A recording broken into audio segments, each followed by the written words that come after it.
What began as an ordinary day turned into a nightmare for 16-year-old Leanne Tiernan. Leanne, a well-behaved teenager from Leeds, was loved by her friends and family. She had a happy childhood despite her parents' divorce, living with her mother Sharon Hawkhead and her older sister Michelle.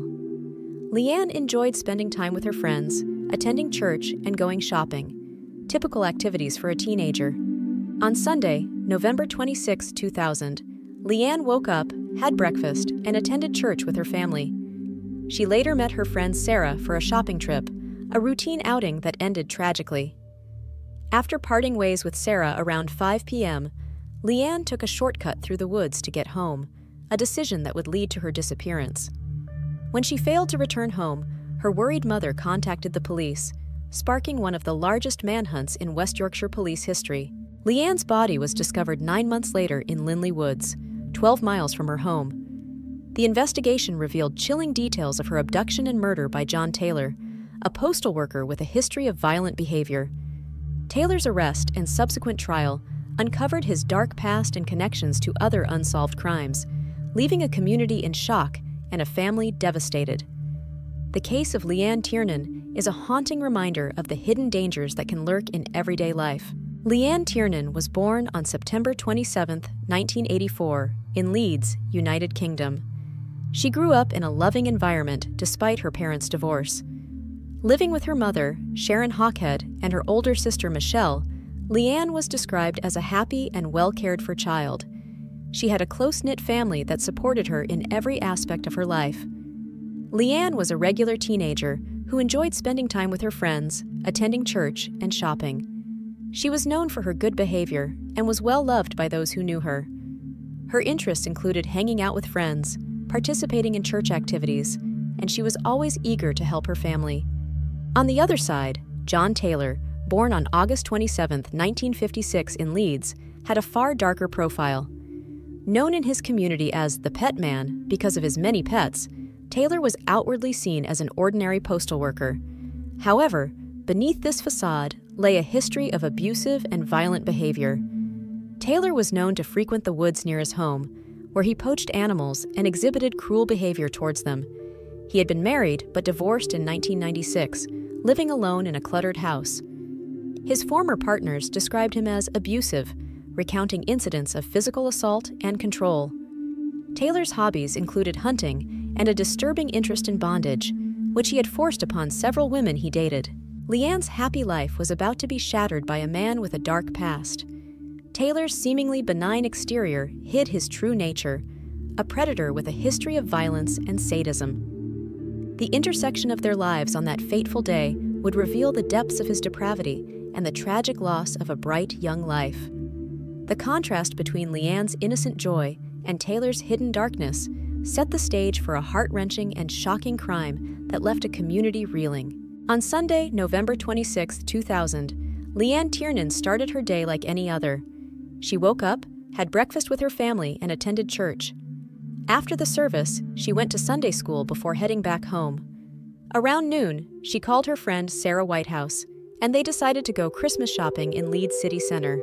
Leanne left her house at 4:30 p.m., wearing her favorite LS coat, black boots, and carrying her Christmas shopping list.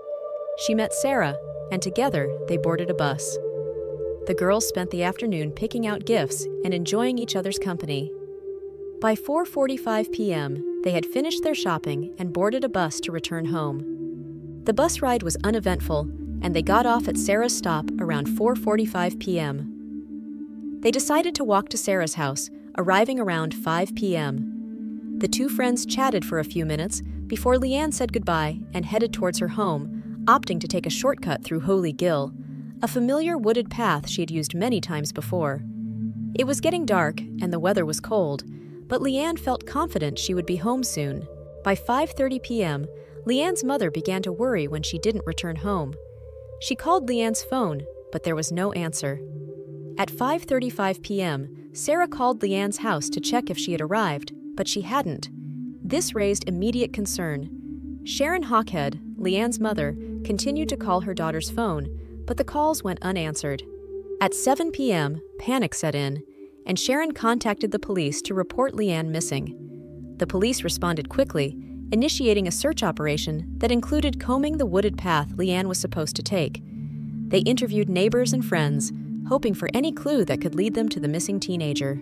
The community rallied together, with hundreds of volunteers joining the search. Police deployed dogs, helicopters, and used thermal imaging in an effort to locate Leanne. Despite their extensive efforts, there was no trace of her. The only lead was a report from a local woman who heard screams near the woods around the time Leanne would have been passing through. Little did they know, this seemingly safe shortcut would lead to a tragic end. As hours turned into days, hope began to wane, and the reality of a possible abduction set in. The search continued with renewed determination, but Leanne remained missing, leaving her family and friends in a state of anguish and fear. The emotional toll on her family was immense. Sharon Hawkhead, Leanne's mother, made numerous public appeals, her voice filled with desperation and sorrow. The community's sense of safety was shattered, and the fear that a predator was in their midst grew stronger. Despite the relentless search, Leanne was still missing, and the uncertainty was unbearable. As days turned into weeks, hope began to fade, but the determination to find Leanne and bring her home never wavered. On August 20th, 2001, 9 months after Leanne Tiernan's disappearance, a man walking his dogs in Lindley Woods, North Yorkshire, made a chilling discovery.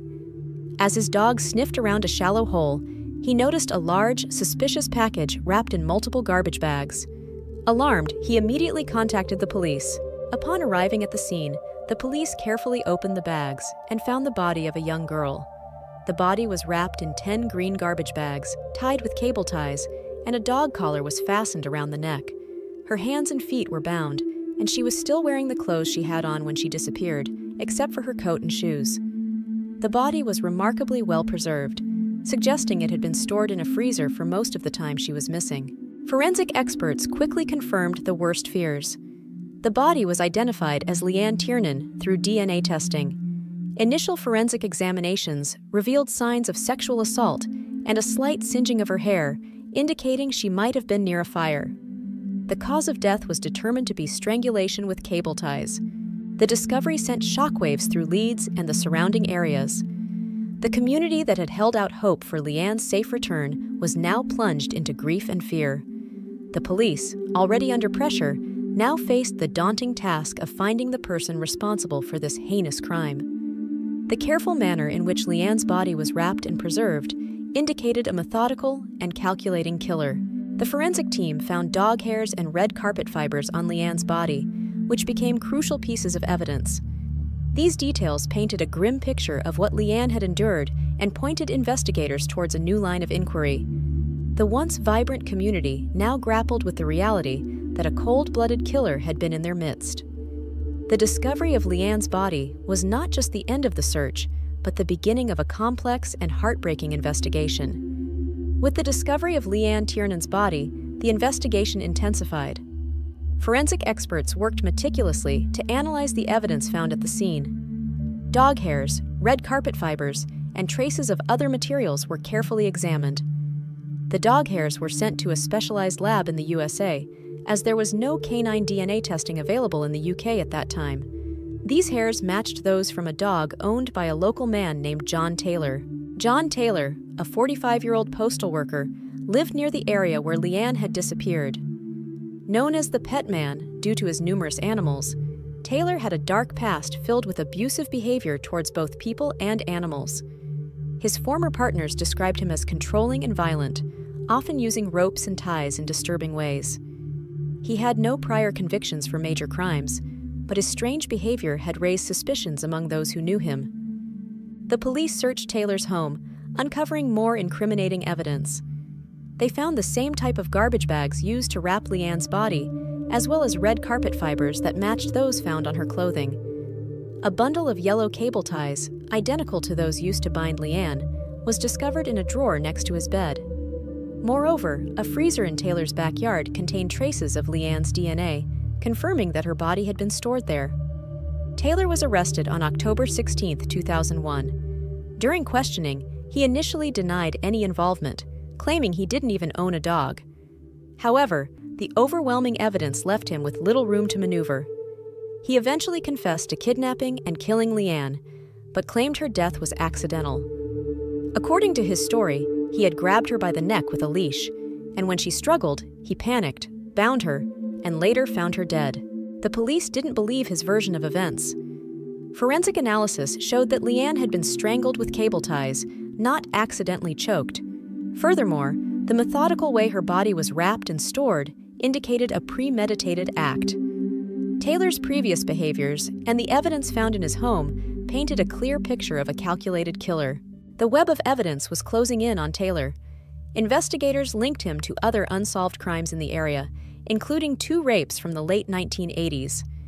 DNA from those cases matched Taylor's, adding to his list of heinous acts. The police worked tirelessly to build a solid case against him, ensuring that he would face justice for his actions. The trial revealed the full extent of Taylor's depravity. He was charged with Leanne's murder, and the court heard harrowing details of his crimes. The forensic evidence, combined with testimonies from former partners and experts, left no doubt about his guilt. Taylor was sentenced to life imprisonment, with a minimum term of 30 years before he could be considered for parole. The community, though relieved that the perpetrator was caught, remained haunted by the tragedy. Leanne's family found some solace in knowing that justice had been served, but the loss of their beloved daughter was a wound that would never fully heal. The investigation into John Taylor's crimes highlighted the dedication of the police and forensic teams, whose relentless pursuit of the truth ensured that a dangerous man was taken off the streets. John Taylor was arrested on October 16, 2001. At first, he denied any involvement in Leanne Tiernan's disappearance, claiming he didn't even own a dog. However, the evidence against him was overwhelming. Dog hairs, red carpet fibers, and the exact type of garbage bags found at the crime scene were all linked to Taylor. His attempt to deny the facts quickly fell apart under the weight of forensic evidence. Faced with irrefutable proof, Taylor eventually confessed to the crime. He claimed he had seen Leanne walking alone and decided to follow her. He grabbed her with a leash, and when she struggled, he panicked, bound her with cable ties, and took her to his home. Taylor insisted that her death was accidental, saying she hit her head during a struggle and he found her unresponsive. However, forensic analysis showed that Leanne had been strangled with cable ties, not accidentally choked. The trial began on July 8, 2002, at Leeds Crown Court. The prosecution presented a detailed account of Taylor's actions. They highlighted his methodical behavior, pointing out how he had wrapped Leanne's body in multiple garbage bags and stored it in a freezer. Forensic experts testified about the evidence found at Taylor's home, including Leanne's DNA in the freezer and the matching dog hairs and carpet fibers. Taylor's previous abusive behavior towards women also came to light. Former partners testified about his violent tendencies and how he used ropes and ties in disturbing ways. The prosecution argued that Taylor's actions were premeditated and that he had planned to kidnap and kill Leanne. The jury found Taylor guilty of murder. He was sentenced to life imprisonment with a minimum term of 30 years before he could be considered for parole. The judge described Taylor as a dangerous sexual sadist who posed a significant threat to society. The community, though relieved by the verdict, was left reeling from the tragedy. Leanne's family found some solace in the fact that justice had been served, but the loss of their beloved daughter was a wound that would never fully heal. Taylor's trial also brought to light his involvement in other unsolved crimes. DNA evidence linked him to 2 rapes in the late 1980s, adding to his list of heinous acts. The police continued to investigate his potential connections to other cold cases, ensuring that he would never harm anyone again. Justice was served, but the scars remained. Leanne Tiernan's case was a stark reminder of the hidden dangers in everyday life and the importance of community vigilance. The tireless efforts of the police and forensic teams ensured that a dangerous predator was taken off the streets, bringing some measure of peace to a grieving family and community.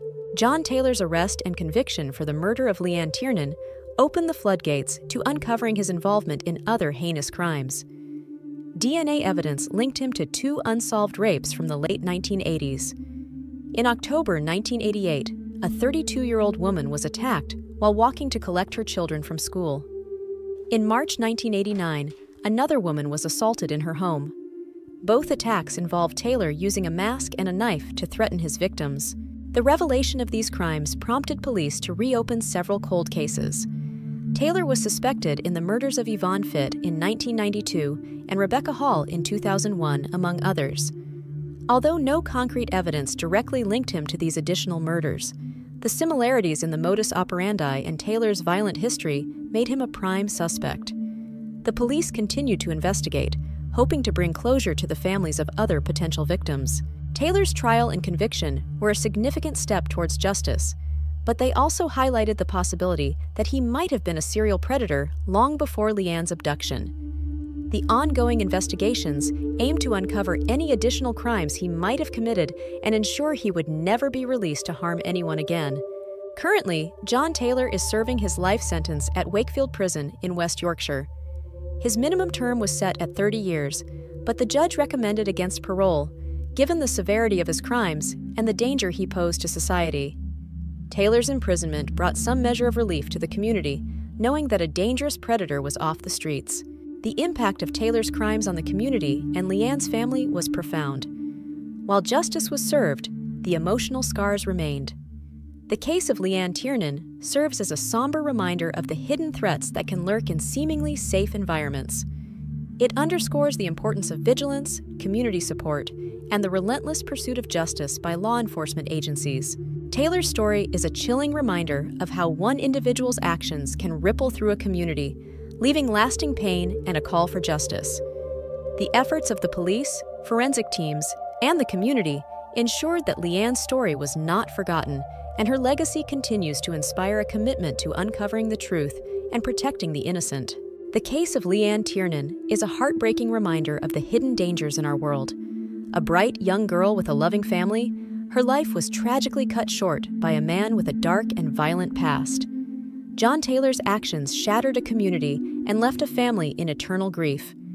Yet, through the tireless efforts of the police and forensic teams, justice was served. Taylor's arrest and conviction ensured that he would never harm another innocent life. Leanne Tiernan's story will not be forgotten. It serves as a beacon, reminding us to cherish our loved ones and remain vigilant against those who may seek to harm them. The legacy of Leanne's life and the community's response to her tragic death continue to inspire a commitment to justice and safety. If you found this story compelling, please subscribe and share your thoughts. By spreading awareness, we can help prevent such tragedies and honor the memory of those we have lost. Thank you for watching and stay safe.